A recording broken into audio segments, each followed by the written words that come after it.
Daryl, so GP, is it accurate to say that we are gods? The short answer is yes. But it does take some qualification, and mostly because the word God in the West has got so much overhead laid on top of it. In the West, God has become the ultimate other, and to say that we are gods is the ultimate blasphemy. And from the point of view of the ego, it is. It is, when you say you're born in sin, it's true for the ego. The ego was born in sin. That is, it missed the mark right from the beginning, because the ego never existed as an entity. And the ego is the devil, and represented mythologically. And so we think of God in the West as out there somewhere. And if God's out there somewhere, then the whole nature of religion is my relationship to this God, right? And of course, as this God has evolved, coming back from the old Judaic tradition through Christianity and also through Islam, this is a God that cannot be loved. It says, "You must love me," right? But you're terrified of me, because if you don't love me, I'm going to make you suffer forever. Well, that's in Christian, you suffer forever. You don't. In Islam and Judaism, you don't. There's always a way eventually to redeem yourself. Christianity has really doubled down on it. And so this is the problem when you use the word God. Now, if you look at it from the point of view of the mystic, even the mystic in the Christian, Judaic, and Islamic traditions sees God as the self. When you get to that place of simply the quiet witnessing, the sense of your own existence, that is God. We believe that there's a person that is perceiving, and I'm this person, somehow I'm supposed to get to God. This is the illusion. There is no person perceiving. It is God that is perceiving. And in that place you could say, I am that. Now, that I am, you are not you. You disappear. The you think you are disappears into the allness and the oneness of God. So you don't really say, we are gods. There's no more we. There is only God. God alone exists. As the prophet said, if you know yourself, you know the Lord. The Lord is the self. The self. So when we're talking about the self, we're talking about God. When you're saying, I am that, the you think you are vanishes, and you find there is only one. One and one alone. I and my Father are one, and there's nothing else. And so, from that point of view, you recognize that the power of the self is manifesting. It's not you personally manifesting things.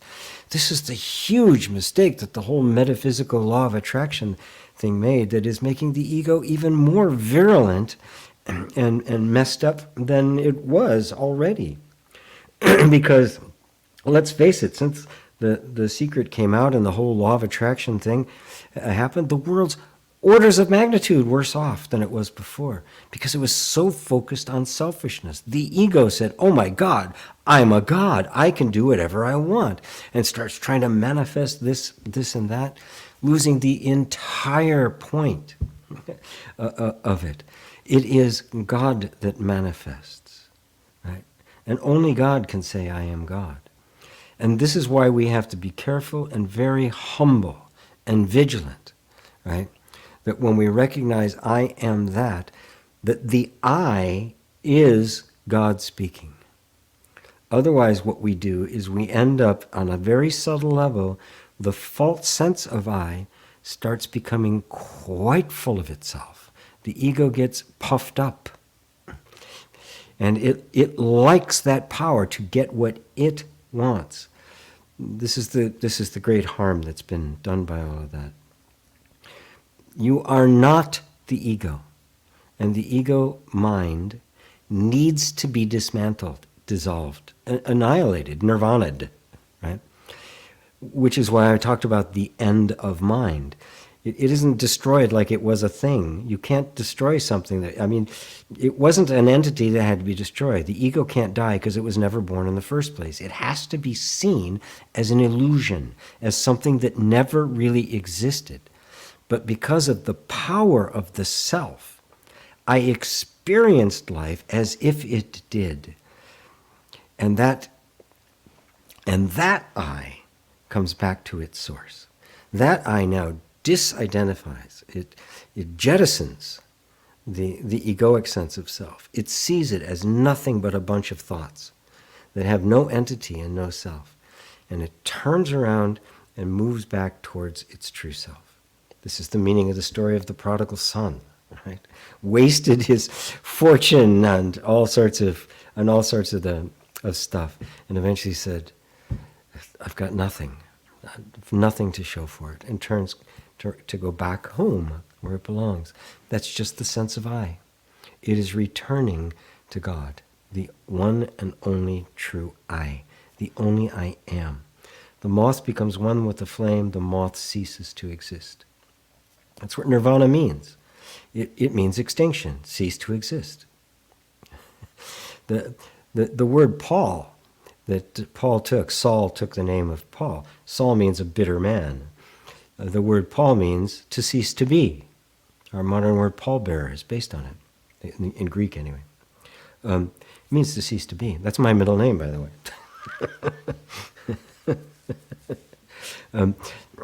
It's nirvana. It is extinction, right? It just ceases to exist, right? Because it never really existed in the first place. And only believing it made it appear as if it did, because that which was believing it does exist. You do exist. And so we can go beyond the words God. Meister Eckhart, the famous Christian mystic, and the only reason he lived, he wasn't burned at the stake, is because he was so damn popular. He was a priest, and he was extremely popular, and they didn't dare touch him. But he was put on trial for heresy after his death, because he said God and the soul, God and man, are both of the same substance. Whoa! Imagine that for a medieval monk to say something like that. Compatriots of his, women who said that, they got burned at the stake. He got away with it. One, because he was a man, and two, because he was a priest and extremely popular. But this thread of total non-dual oneness, the one being, and that one being is God, is a thread that runs through the West, and is the heart and soul of Buddhism, of Advaita Vedanta, and even of many of the Hindu traditions, which they too have gotten lost in the ritual and the cultural aspects of it. But that essential mystical or Vedantic thread remains. So yes, it is only God that has the power. The creative power is what we would call God. Christians have made the devil a god. I mean, you can do everything that God does, right? He's everywhere at once, hears all your thoughts, puts thoughts into your head, messes up your life, speaks every language, can be at all places at all times. He's just a little less powerful. I mean, what is this, Son of God comics? I mean, these are like superheroes. I mean, it's got the supervillain and the superhero.